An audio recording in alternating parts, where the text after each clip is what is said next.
everyone, and happy Waste Reduction Week. I'm out here in the rain, in the yard, and we're going to be doing something a little bit different this week.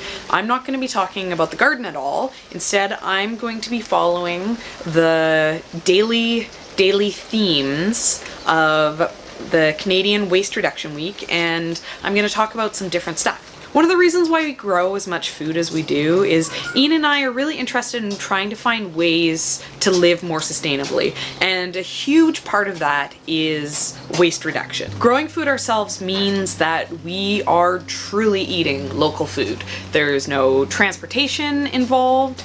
We try to grow completely organically, so that means that there's no inputs involved. Obviously it's not a perfect ideal. We need to water. There's lots of things that we do need to provide to our garden that we're not getting directly out of our property. But the more local food you can get, the more difference it makes. So the more local food we grow and we share, the more sustainable our food system for our community is. One idea I've been thinking about a lot the last couple weeks is, what if everything that I brought onto my property had to remain on my property? What if we didn't have this system of garbage that is so simple where you just throw it into a can and it magically disappears? What if instead of sending our garbage to be stored in someone else's land, we had to actually store all of our garbage on our own land? And I think that I speak for most of us when I say we'd pretty quickly get swallowed up by the amount of waste that we produce. Like even just a single small bag a week is 52 bags a year, which is, how long do you live? How much waste do you produce, right? Like we wouldn't be able to do what we do in the yard if we had to store our waste. We'd basically have to devote our entire yard to just garbage storage. So the whole concept of waste reduction really kind of hits home for me in the fact that I've been thinking about the reality of it, and the fact that we don't really have to deal with the reality very much. Like it becomes someone else's problem. So this week I'm gonna kind of stay on theme. I'm gonna try to bring back the topics to ideas that are specific to kind of the yard and what Ian and I are doing. Stuff that we actually do, not like grand ideals, and just kind of talk about our experience and everything. Today's theme is circular economy, and when I saw that, I was kind of like what does that mean? And they were like, oh, it's about industry and about making sure that they're functioning in a circle. And I had a really hard time imagining what that could actually mean. Like in a real business, it seems like there's nothing that could be a complete circle. Everything needs some sort of inputs, like I said, even with my garden, not everything. I'm literally growing things, which is the closest you can get to not needing inputs, and even so, I need to add additional things into the garden. So I started doing some research into what it specifically meant, and I found out it's a lot less strict of a definition than I thought it was. It's kind of like the idea of zero waste, which isn't actually producing zero waste, it's just trying to reduce your waste. So the circular economy just means that basically you're considering your inputs basically when you're producing something. So an example would be creating something that could be repaired, or an example that they had was carpooling is a circular economy, trying to reduce the single footprint of that item. And the sponsor of today's day and theme is the beer store, which is a very funny Ontario business, which is, literally the store that sells beer. The government is the one who has the only license to sell alcohol, and they literally only sell beer. BC is the same. We have like a government liquor system, but like we don't only sell beer. Anyways, once that kind of, I saw that, I instantly thought about when I was young. One of my first jobs when I was still in high school was my parents would write me a note to skip a day of school, and I would go off and I would work on the bottling line at a local brewery, which, you know, that's another story for another time. But the one thing that I realized while working on this bottling line is just how much of a recycling process beer bottles go through. You know, so many products like plastic products, they take them and they melt them down. It's a huge labor process to then turn it into something else. And, you know, it's part of what makes recycling not the best solution. But when it comes to beer bottles, literally you bring your beer bottles back, they send them back to the brewery, they wash them, refill them with beer, package them up, send them back out. So these beer bottles are getting used over and over and over again. At the brewery that I worked, they actually had the washing part of the entire assembly line. So these bottles were put into the system, kind of jiggled along, sprayed out, washed, filled with beer, capped, and straight into the boxes. And you can look at a beer bottle and sometimes there'll be like around the top, there'll be kind of these white-ish toned spots on it. That's literally from them over time kind of being sandblasted as the bottles like jiggle against each other on the assembly line. So, you know, it's a really physical way of seeing just how much use those beer bottles are going through. And I think it's a perfect example of this kind of complicated idea of a circular economy.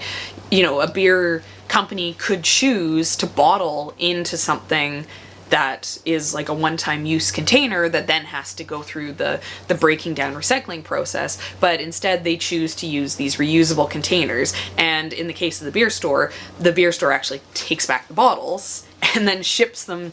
You know, the trucks come with filled beer, drop it off at the beer store, get reloaded with empty beer bottles, and head straight back off to the brewery. So, you know, a good example of a sponsor actually being a good example of the industry. Another really good example that I thought of is a friend of mine runs a car share co-op. And the idea of this is that a group of people bring their money in together and they have a system for reserving the car, and there's a handful of cars and they're placed throughout public areas that are easily accessible, and people, when they need a car, they book the car, they go pick it up, they drive it to wherever they're using the car for, and then they bring it back, and it's there and it's available for a whole group of people. Because, you know, how often is your car sitting not being used? You know, like, especially if you live in a more urban space where, you know, maybe all you need a car for is going grocery shopping.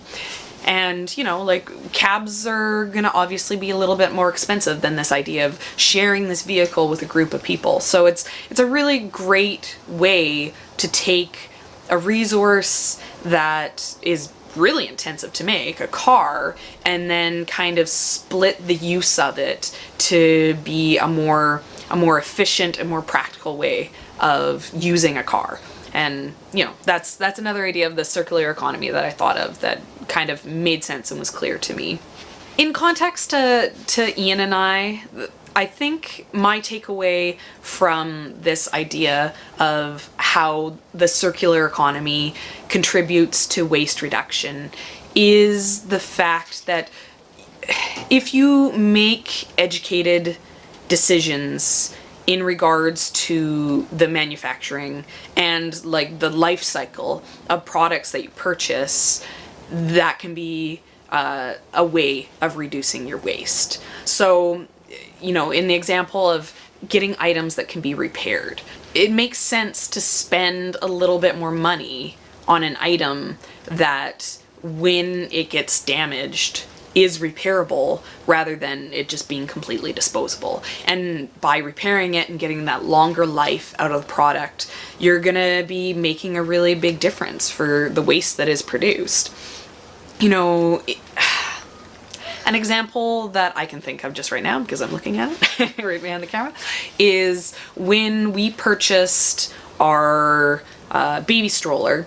The important thing to me was to get a stroller that had bike style components to it, because I wanted the stroller that I purchased to be able to be repaired. I knew Ian had bike repair skills, so if I bought a stroller that had, you know, tires that were inflatable, so if the tires got wear and tear, I could replace the tubes and the tires and not have to get an entire new tire, or, you know, lots of cheaper products like getting replacement tires wouldn't even be an option. Once the tires are old and cracked and finished, it's, you know, it's time for the garbage for the entire product. So we actually bought a stroller. We got a Bob stroller. I highly recommend it. If you need a stroller, buy one. They're awesome. I bought one used, and it was $250, and to buy the stroller with all the extras that I got brand new would have been like $1,000. So it's an expensive stroller, but at the same time, to get a stroller that was going to do similar function brand new that didn't have the ability to repair, it was also going to be like $250, $300. So, you know, the money that I spent on the product used is comparable to what I would have spent for a lesser quality product brand new. But, you know, my stroller lives outside. It's on to my second kid. The people that I got it from had used it for 2 kids, and when I'm finished with it, other than the fact that it's pretty sun-faded, it's still going to be a completely functional item for another family, and even potentially more families down the line to use. So getting that stroller, we didn't create waste by buying a brand new stroller, and we're going to be able to hand this stroller off to another family in pretty much as good of shape as we got it because of the repairs that we can do to it.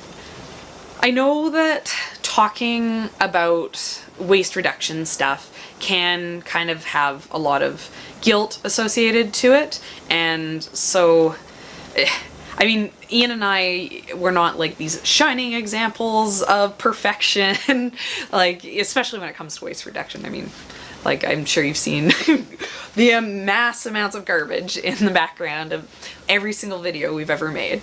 So, you know, we have a long way to go. But I think if everyone, you know, it's like the garden.